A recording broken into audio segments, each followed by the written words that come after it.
Welcome back to Trading 360. I'm Nicole Petalides. Time for the big three. 3 stocks, 3 charts, 3 trades. Rick Ducat will take us through the charts. Here to take us through the trades, Alan Knuckman, Chief Market Strategist at BullseyeOption.com. Alan, great to see you. You have some great names here to take a look at and trade for us today. Do you have a big picture thought? I know you do a lot of charting and more technicals, but I mean, what a week this has been. Yes, and as I always say, it's not how the markets act, it's how they react. And you mentioned with your last guest, the downturn in tech, obviously we were very, very overdone and extremely far away from the 200-day moving averages in all the Magnificent Seven, especially, obviously, NVIDIA. And so it was looking for an excuse to take profit. So it's most important to see how things react now. And you can see that the NASDAQ right now, today got within 150 points of filling that gap. And the S&P got within 12 points, I think, yesterday, filling that gap as well. So if you focus on price, it looks like the market's able to shake it off for right now. You know, the buy the dip mentality has worked for years. Yes. I mean, forever, pretty much. I mean, at this point now, right? Because year after year, we're hitting so many new highs. Let's get to JD.com, a name you're following here right now. It's sitting here at this level and moving higher lately, around $41. Tell me a little bit about why this jumped out at you today, Alan, for the big three. Well, when it comes to China, China is very much set up like we were at the beginning of 2023 after our correction in 22. Let's remember the S&P is up 75% from that 2022 low, but China has not recovered the same way. If you look at those tech stocks, if you look at the PE ratios on those Baidu, Babas, things of that nature, everything in China is a great risk-reward setup. And obviously, we know that they're going to do what's in their best interest to support their economy and support their stocks. So JD is a stock that's been trading between 35 and 45 for 4 months. So we're above that $40 pivot. We get to that range top at 45, then a breakout targets 55. This was a $100 stock just in 2021. So we're leaning on that 35 level, which is that support. It's also the 200-day moving average. An April 35 call has nearly 3 months of time. It's deep in the money. It's $6 in the money. And we got to remember that also that the options right now are better value because the volatility, the component in options that's affected by the out of the money part here, is half of what it used to be. So the options are cheaper in inexpensive terms. So it's a better value than it was. And it's got a great chart setup. Oh, that's a really interesting point. I'm glad you mentioned that. Let's take a look, Rick, at the chart, please. Sure. So this is one that I think you could argue has been largely range-bound for a decent period of time here. So when we look at our chart, we can see that we had our big, steep rally up that took us all the way into those highs of 47.82. But since then, a bit of moderation here. We had a gap down right here. It took us back to opening up near those previous lows that we established here. And price really struggled to close above this level near about 41.50 or so since then. That's about where we're stopping today. And I notice as well that we had this shorter term upward sloping trend line in white that we have breached. So the uptrend does seem to, by one measure, have been interrupted. RSI also seems to be losing its own trend line here as well. But by another measure, this longer term trend line, starting with the highs, this blue one, that's also been broken to the upside. So we did have a bit of a push up, but we're kind of staying within the larger range that's been established. If we were to look at some other studies here, support and resistance based on standard deviation channels and volume profile, we can see that there's a node pretty close to where we are now, near about 40, so that's an important potential level to watch. Further to the downside, another node here, pretty close to our moving averages, pretty close to our trend line, perhaps around 36 to 37 or so is another noteworthy point. To the upside, though, if we do manage to break out of our ceiling that we've established here at this red line near 41.50, the next high point comes in around 45.35, lining up roughly with our +1 standard deviation channel, Nicole.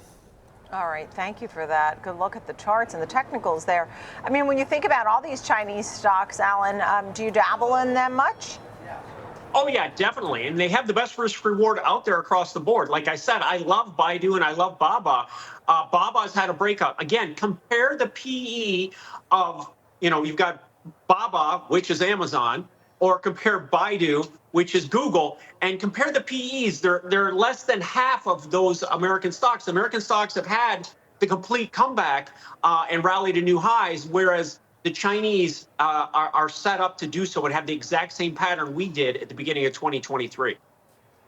And we've had the merger drama when it comes to steel and U.S. Steel. Yep. We're at $36 or so today. Some of your thoughts here.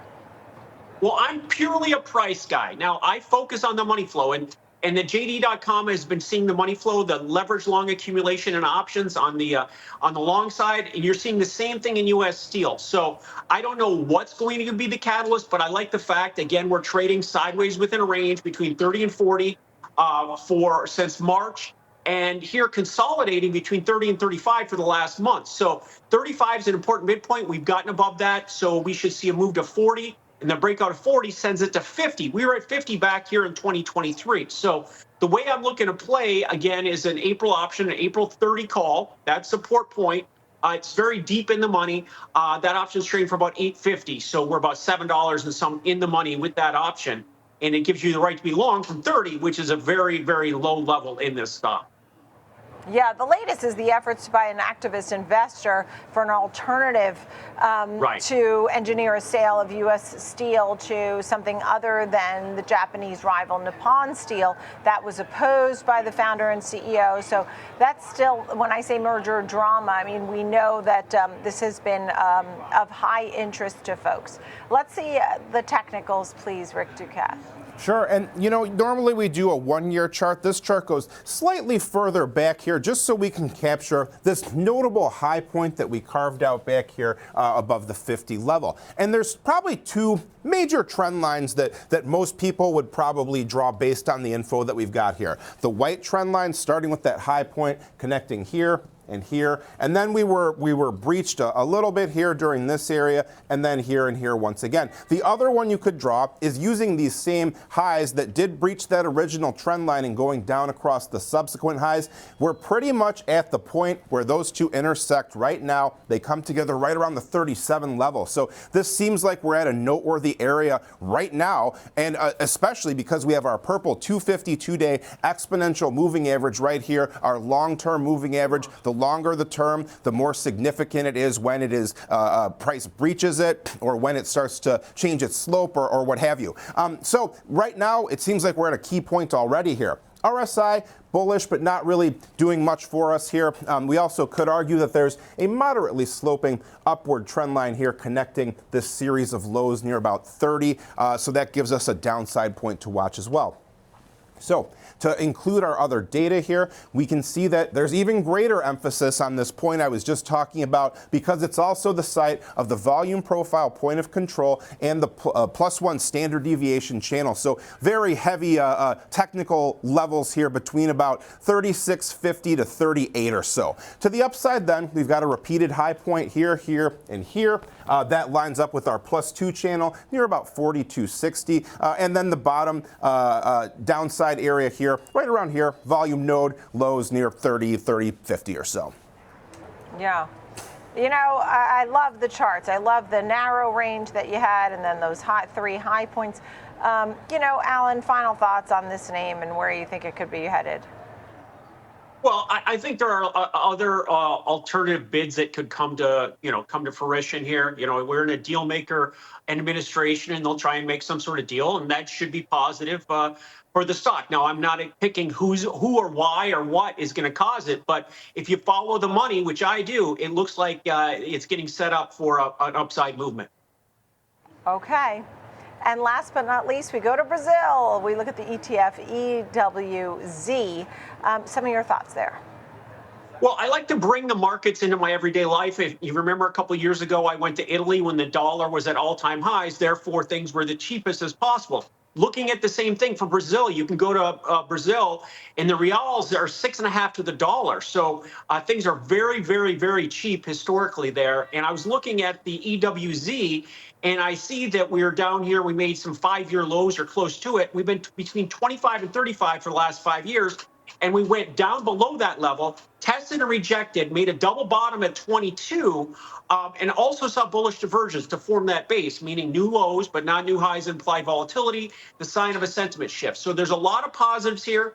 We've been between 22 and 34 for a year, so 28 is the midpoint magnet. That's also the 200-day moving average that we could gravitate to. So again, 22 is that number. That was the low.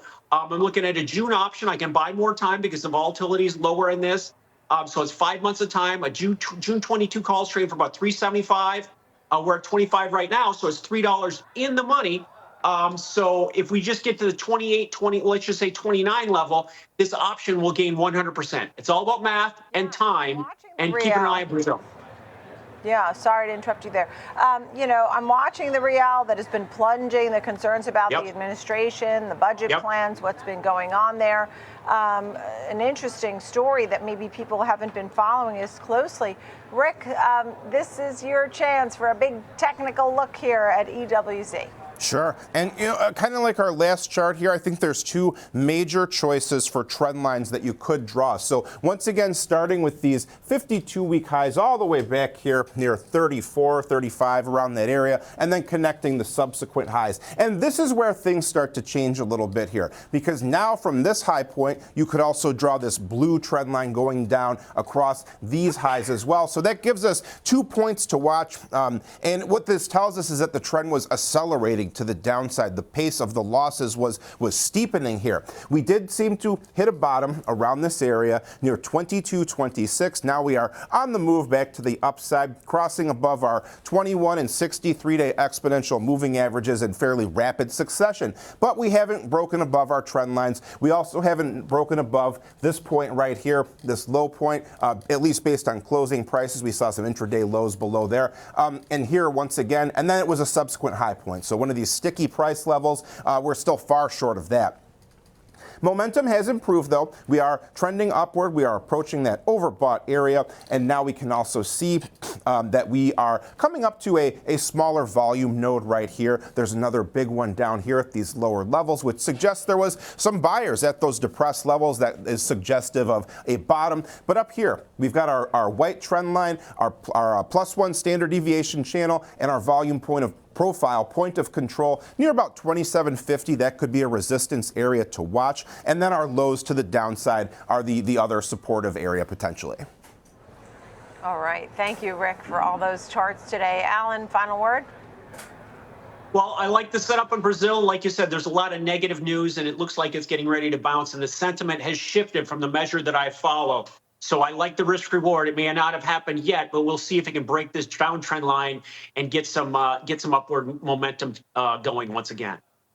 All right, some great trading ideas and charts there. Alan Knuckman, Rick Ducat for the big three. We looked at JD.com, US Steel, and EWZ, the Brazil ETF. Thank you.